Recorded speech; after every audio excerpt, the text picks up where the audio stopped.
gente. Hoje eu tô aproveitando que eu tenho uma brecha aqui na minha agenda do consultório, né, pra fazer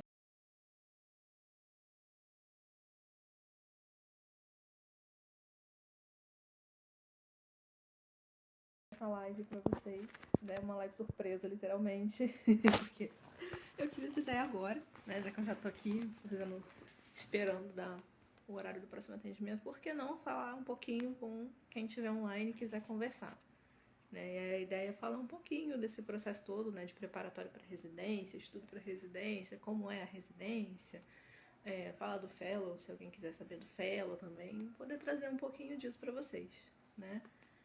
Não vai ser uma hora inteira, provavelmente será uma meia hora no máximo, por aí, né? Mas a ideia é poder conversar um pouco com vocês, não sei se alguém que está aí online quer deixar alguma pergunta, mas a ideia é poder dividir um pouco sobre essa coisa da experiência de ser residente e desse momento que é o atual para muitas pessoas, né? Que é estar estudando, pensando na realização das provas, né? E aí a primeira coisa que eu gostaria de falar e que eu sempre acabo falando é a importância da leitura do edital, né? É muito importante que você leia esse edital com todos os detalhes.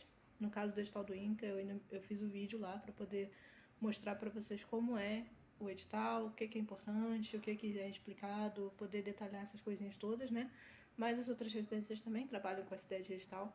E é muito importante que a gente se atente a todas essas informações, porque elas vão fazer muita diferença durante todo o processo seletivo.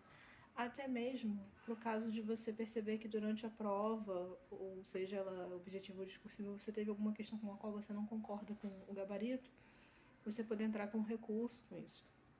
Você conhecendo o edital, você tem acesso a todas essas coisas, você tem acesso ao funcionamento em si do projeto ali, da realização daquela prova.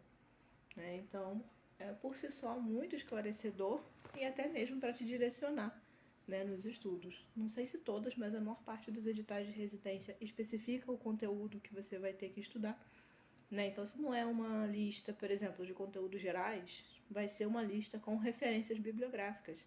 E aí é legal se esforçar para ler todas essas referências, né? Mesmo que pareçam muitas ou que sejam mais extensas, enfim. O ideal é tentar ter o domínio de pelo menos um pouquinho de cada daquilo ali que está sendo determinado, né?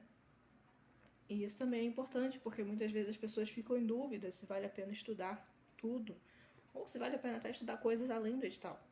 Mas a ideia é que justamente a gente foque nesse material que já é sugerido, né? Porque se ele é sugerido com um objetivo. E aí, pensando para além da questão do edital e já pensando no preparatório para a prova como um todo, né? Estudar nem sempre é uma coisa tão simples, né? A maior parte das pessoas tem uma rotina diária que não é tão fácil assim de encaixar com estudos e tudo mais. E o que eu sempre gosto de falar para todo mundo é que assim, estudar precisa ser uma coisa possível para você. Isso quer dizer o quê? Que dentro do seu espaço de tempo, dentro de um dia seu, você precisa arrumar um tempo para estudar. E esse tempo é de acordo com a sua necessidade, de acordo com o quanto você consegue, né? Porque muitas vezes a gente cria metas muito mirabolantes ou metas na esperança de se motivar a fazer mais e acaba não fazendo nem a meta, nem o mínimo, né? Então é muito mais legal quando a gente trabalha com a nossa própria realidade. Se a minha realidade hoje é estudar 30 minutos todo dia, tudo bem. Eu vou pegar num site questões para ficar resolvendo, estudando português, estudando SUS, né? Eu vou pegar questões discursivas e pegar uma questão discursiva e escrever para treinar a escrita. Então é isso, assim. Com o mínimo de tempo, você já consegue fazer alguma coisa. É claro que você tendo mais tempo, é mais fácil você conseguir estudar mais coisas. Só que também não adianta se iludir colocando cargas horárias de 8, 10, 12 horas todo dia se você não tem certeza da garantia desse tempo, né? Porque às vezes a gente acha que está muito tempo fazendo uma coisa com qualidade e na verdade de 12 horas a gente estudou de fato 3 ou 4, 2, né? Muitas distrações ou então a nossa própria capacidade de concentração oscila, né? Não é uma coisa estática. Então entender que mais do que quantidade de horas é a qualidade do estudo. Então se você faz um estudo bom em meia hora ou em 5 horas, o que importa é que o estudo é bom. E isso vai ser lembrado por você. E outra coisa que ajuda muito a lembrar é a questão das revisões, né? Estar sempre revisando o conteúdo, principalmente aquele conteúdo que você tem mais dificuldade. É importante você poder estar atento, né? Você poder estar atento não só de que você já passou por aquele conteúdo, mas que você precisa de preferência relembrá-lo com alguma frequência, né? Tanto as coisas que são mais difíceis para você, como até as mais fáceis, porque muitas vezes a gente acaba deixando de lado também o que a gente considera mais fácil, e aí aquele mais fácil que você não revisou é o que acaba caindo e você se confunde e se perde. Então são algumas coisas que são sempre legais da gente ter quando a gente está pensando num plano de estudo. E o plano de estudo em si, ele precisa ser muito singular, ele precisa ser muito baseado na sua própria rotina, no que você está querendo estudar, né, no que você identifica que é uma dificuldade sua, o que você identifica que é uma facilidade sua e qual é a prova que você quer estudar. Então esse plano de estudo ele precisa ser organizado dessa forma, né? Alguns você acaba tendo as referências, então você consegue direcionar mais esse estudo do que simplesmente um estudo generalista, né? Mas ao mesmo tempo é importante você conseguir organizar isso. Porque justamente organizar e manter as coisas num certo sistema te ajudam com a questão da memória, né? Que é a nossa grande inimiga muitas vezes.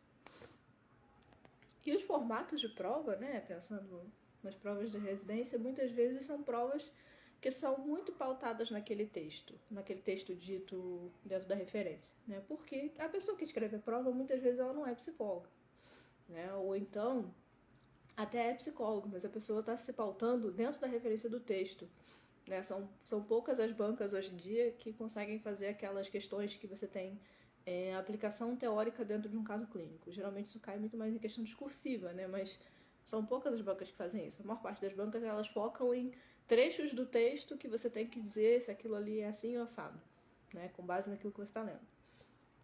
E aí justamente por isso a gente precisa conhecer, né? Esse material antes da prova para poder ajudar. É claro que existem materiais que sempre vão cair com mais frequência do que outros, né?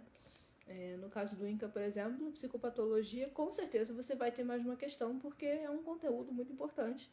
Acho que até em outras provas isso deve ser uma coisa recorrente. E a ideia é que você possa, né, ter um certo domínio disso, porque é um conteúdo básico. Mas nem sempre, né, a gente vai ter grandes aprofundamentos dentro das questões. Na maior parte das vezes, as questões são questões muito objetivas ou então muito exatamente aquele texto.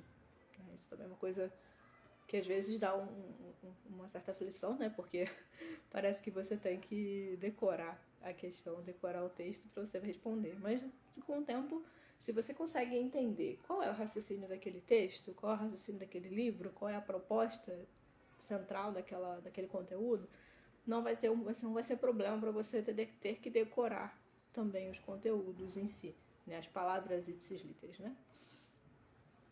E acho que essa é uma das coisas que mais assusta na prova objetiva, né? O medo de pegar uma prova toda baseada em meu Deus, eu tinha que ter decorado o livro para lembrar disso, né? Mas não, calma que isso não vai ser tão comum assim, e se acontecer vai ser raro. E mesmo que aconteça, se você tiver o raciocínio do texto, você consegue resolver a questão, né, independente de ter decorado o livro ou não. E na prova discursiva, que para muitas pessoas é o grande susto, né?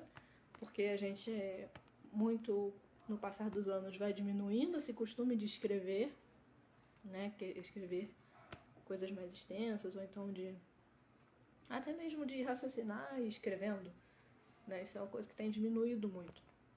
E aí chega numa prova discursiva, geralmente são, 4 questões, 5, depende da prova.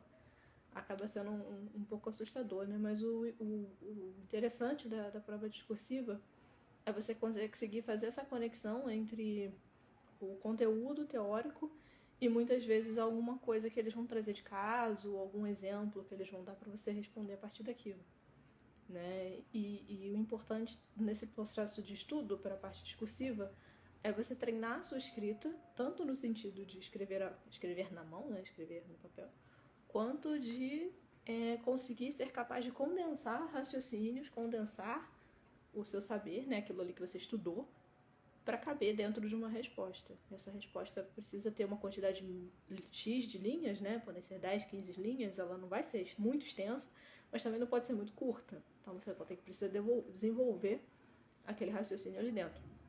Né? E essa é interessante porque isso vale tanto para a prova, no caso do INCA, né? Tanto para a prova da residência do INCA, quanto para a prova do Fellow do INCA.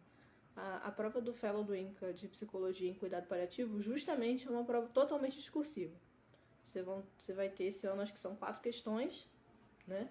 As referências estão dentro do edital, então não tem muito para onde ir além daquilo que já está ali, é bem mais tranquilo de se estudar, né?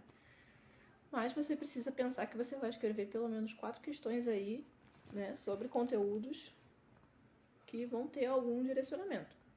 Então não adianta escrever pouco, nem escrever muito, nem se perder dando informações que não têm relação com o texto cobrado na questão. Né? Que é uma outra coisa também, né? É que a gente precisa muitas vezes se atentar ao que a questão está pedindo. Se a questão está pedindo um texto sobre bioética, não faz sentido eu me perder falando de outras questões que não correspondem àquilo que está sendo pedido. Né? Então, essa também é uma coisa interessante para a questão discursiva, né? Porque a questão discursiva, ela dá muita mais margem para a gente se perder, né? Se você for comparar. A objetiva, ela tem ali as opções e você vai errar no máximo porque você escolheu a opção errada. Na discursiva, você tem todo o potencial do mundo para poder escrever coisas que não tem nada a ver. Né? Então, ela é muito mais perigosa nesse sentido. O que não quer dizer que seja ruim, né? Mas tem que tomar muito cuidado para realmente manter o foco e ser objetivo e ser conciso na informação que você está escrevendo naquela questão. Então, é importante estar atento a isso, né? A não se alongar demais, ou então a não entrar em assuntos que não tem nada a ver com aquele tema, ou até a mesmo misturar conteúdos, enfim. É importante ter essa objetividade, digamos assim. Isso é muito importante. E aí, entre essas duas provas, né? Não sei se vocês sabem a diferença, vou até falar agora, podia ter falado isso no começo, mas só me veio isso agora à mente. Né? Que a residência é uma especialização lato sensu, né? O que quer dizer que ela é uma pós-graduação, não é igual um mestrado ou doutorado, ela é uma pós-graduação.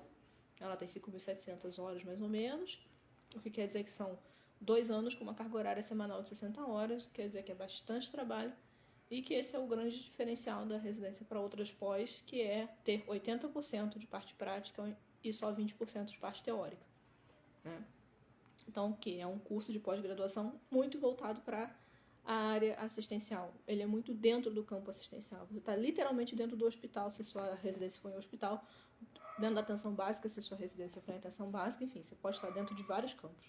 Mas você vai estar trabalhando lá, porque você já é um profissional formado, então você entra como um pós-graduando, né? Você não entra como um estagiário, né? Algumas pessoas às vezes confundem com estágio, mas não é um estágio, porque o aluno residente já é formado com o título, com o registro profissional dele. Então, aquele profissional que está ali é uma pessoa que pode atuar como profissional, né? E aí o fellow, diferente da residência, né, que dura 2 anos e tudo mais, o fellow é como se fosse uma extensão da residência, né, no caso do fellow do INCA. É um tipo de aperfeiçoamento, né, que é outro modelo de pós-graduação, que tem uma carga horária de 2.000 e poucas horas também, né, que dá mais ou menos 40 horas semanais. E, nesse caso, o curso dura 1 ano. Também você trabalha muito dentro do setor, ali dentro do serviço, né? Você está ali dentro, 80% do tempo na prática, 20% do tempo teórico. Também tem trabalho de conclusão, essas coisas. Mas a ideia é que o fellow acaba sendo um processo mais... como se ele fosse uma extensão mesmo da residência, né? A gente até brinca que é um R3, que é como se fosse uma continuação. Por quê? Porque na seleção você já vê que você não pode entrar no fellow direto da graduação. Você tem que ter alguma formação, né, com uma carga horária lá, XYZ, em oncologia, em psicologia hospitalar, enfim, tem várias especificidades, né? Então você não entra no fellow direto da graduação. É diferente da residência. Na residência você entra direto da graduação. O fellow você precisa ter passado por alguma coisa antes, de preferência em oncologia ou alguma outra característica lá que eles escolheram, né? E aí isso acontece, acaba que é por isso que a gente fala que é uma extensão da residência, porque a maior parte das pessoas vem de uma residência para o fellow, né? Então é como se fosse uma continuação, uma continuidade. Porque ele é, digamos assim, uma especialidade da especialidade, né? A especialização da especialização, digamos assim. Então, se eu fiz a residência em oncologia, o fellow eu fiz em cuidados paliativos oncológicos, né? Então, eu estou especializando ainda mais a minha especialidade inicial. É esse o raciocínio. É por isso que ele tem essas diferenças todas, né? E a carga horária é um pouco menor, é 1 ano só de duração e tudo mais. Atualmente, no INCA, existem várias modalidades de fellow, né? Mas com vaga para psicologia, a gente só tem o de cuidados paliativos, né, que tem 2 vagas, e o de... Como é que é o nome? E um que ele faz parte do ambulatório da ginecologia, que ele faz parte do processo de avaliação e preparo dos pacientes para tratamentos cirúrgicos na ginecologia. É mais ou menos assim. Eu tenho pouco contato com ele, então não sei explicar direito como ele funciona. Mas é um dos que tem vaga para psicólogo também, né? Inicialmente são só esses 2. E existe um terceiro, que é interessante para qualquer pessoa da área da saúde, né? Você não precisa ser de nenhuma área específica, que é voltado só para a área de pesquisa, né? Que você desenvolve uma pesquisa qualitativa dentro do INCA, né? Que é o aperfeiçoamento de pesquisa qualitativa. Também é interessante porque ele não tem nenhuma categoria profissional específica. Então, já teve psicólogo, já teve enfermeira, já teve várias pessoas de várias áreas. É bem bacana para quem gosta de desenvolver pesquisa, né? Porque você ganha a bolsa do fellow e você cria uma pesquisa junto com os profissionais e você cria e desenvolve essa pesquisa ali naquele espaço de 1 ano, né? Também é uma opção bem legal para quem gosta, não necessariamente da área de assistência só, mas que quer trabalhar com o desenvolvimento de pesquisas em oncologia. Bem interessante mesmo, né? E acho que, resumindo, as diferenças são essas. Eu não sei se vocês querem fazer alguma pergunta, se tem alguma dúvida, né? Mas essas são as principais, assim, que me vem agora. Com relação a... Alguém tinha me perguntado em algum momento sobre como é a concorrência e tudo mais. A concorrência atualmente ela é muito variada. Porque o que acontece? No Rio de Janeiro a gente tem vários processos seletivos que acontecem mais ou menos no mesmo período, né? Não sei se vocês já viram os editais todos que estão abertos. Tem um monte de edital aberto agora. É a Fiocruz, é o UERJ, o FRJ não sei se abriu, mas enfim, o UERJ e a Fiocruz e o INCA estão abertos agora. E ainda deve ter o FRJ para abrir se ela não já abriu. E aí só nisso aí já são 4 provas importantes e que as pessoas costumam querer fazer.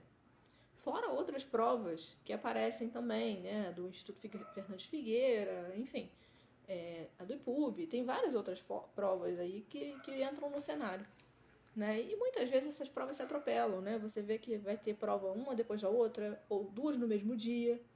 Eu lembro que a primeira vez que eu fiz prova para a residência do INCA, eu tive que escolher o INCA porque eu tinha a prova da UERJ, da UFRJ e do INCA no mesmo dia. Então, não dá para você fazer mais de uma às vezes, sabe? E muitas pessoas querem fazer mais de uma porque você quer tentar, né, garantir que você vai passar em algum lugar, e aí fica essa situação, né? E infelizmente, muitas vezes, o que acontece é que você não pode escolher fazer todas, você tem que fazer uma só ou 2 no máximo, né? E para estudar, nem recomendo fazer várias também, é muito desgastante fazer várias e você acaba tendo um rendimento baixo nas 2 quando você faz mais de uma. Mas voltando à questão da concorrência, né? Considerando isso, eu já digo que a concorrência nunca é uma concorrência extraordinária. A não ser que aconteça, né?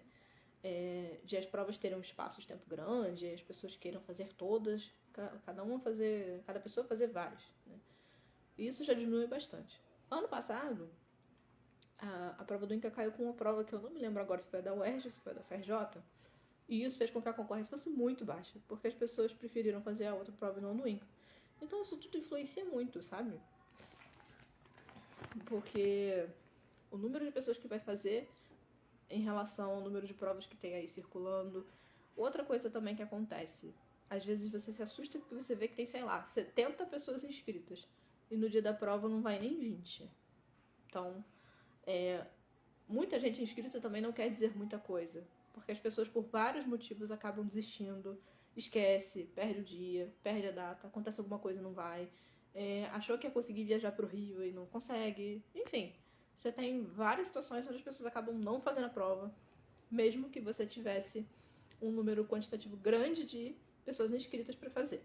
Né? Eu vi isso acontecendo no INCA ano passado. Muita gente se inscreveu, muita gente não fez. Foi bem baixo o número de pessoas que fez a prova, inclusive, da residência. A do Fellow é a mesma coisa. A do Fellow foi uma das provas que menos... Só não teve menos que a prova que eu fiz. Mas assim, também foi muita gente que não... acabou não fazendo a prova. Né? E aí você fica preocupado que vai ter concorrência, eu não vou conseguir passar. E a concorrência em si nem é um problema. Né? E da própria qualidade da concorrência também, né? Porque não adianta nada também ter muitas pessoas e as notas serem muito ruins e as pessoas serem eliminadas na primeira etapa, né? Que eu não sei se vocês viram, mas, por exemplo, o edital da residência do INCA, para psicologia você tem que ficar entre os 15 primeiros para você ir para a segunda etapa. Isso quer dizer que não importa se tinha 60 pessoas fazendo a prova, só vão ser corrigidas as provas de 15 pessoas. Então, concorrência não faz sentido nesse ponto, né? O máximo que talvez dê para ficar um pouco assim, né, inseguro e tal, mas quem é a minha concorrência? São pessoas que estão se preparando, são pessoas que estão estudando muito isso, pessoas que querem muito a residência, que já estão tentando há anos. Essas são as coisas que talvez dê para você ter uma certa insegurança, mas até isso é muito relativo, porque a cada ano o grupo de alunos que faz a prova, o grupo de pessoas que se inscreve para fazer a prova é muito variado, é muito diferente. Né? Eu já vi ano de ninguém ter ponto de título ou de ter muito pouco ponto. Né? Então a prova de título foi uma chuva de zeros e ninguém quase pontuando e estava tudo bem. As pessoas passaram mesmo sem ter título. Assim como eu já vi ano em que os títulos foram lá, era 25, teve gente com 22, teve gente com 30, quase assim. Né? Assim, é muito relativo pro ano, né? E é isso, assim. A concorrência é meio uma coisa que não dá pra gente ficar preocupado demais com isso. Primeiro porque a gente não sabe a história de cada um, né? E aí fica difícil você ter uma referência de quem tá mais preparado do que quem não tá, enfim. Né? Mas ao mesmo tempo, é um fator que não muda tanto o nosso desempenho, né? Que o grande X dessa questão toda, né? É garantir que a gente tenha um bom desempenho apesar da preocupação, apesar da ansiedade, apesar de estar com medo se não vai conseguir. Enfim, é conseguir ter um bom desempenho. Você tendo um bom desempenho, a chance de você passar é muito maior. Né? E aí, isso tudo, para você ter esse bom desempenho, você precisa ter conseguido se organizar para estudar pelo menos aquele mínimo que eu falei. Né, de você manter uma constância, conseguir fazer alguma revisão, conseguir fazer alguma questão para se acostumar, fazer questões, enfim. Todo esse processo para aí você poder se preocupar, né, se você vai estar ruim em relação à concorrência. É o seu próprio desempenho que está em questão, né, não é as outras pessoas. As outras pessoas, elas estão lutando com as questões delas. Né? Acho que é isso que acaba ficando, né. Porque realmente, né, ainda mais para quem é recém-formado, bate uma insegurança de você não saber se você é capaz de resolver aquilo, de parecer ser uma prova muito grande ou muito importante e tudo mais.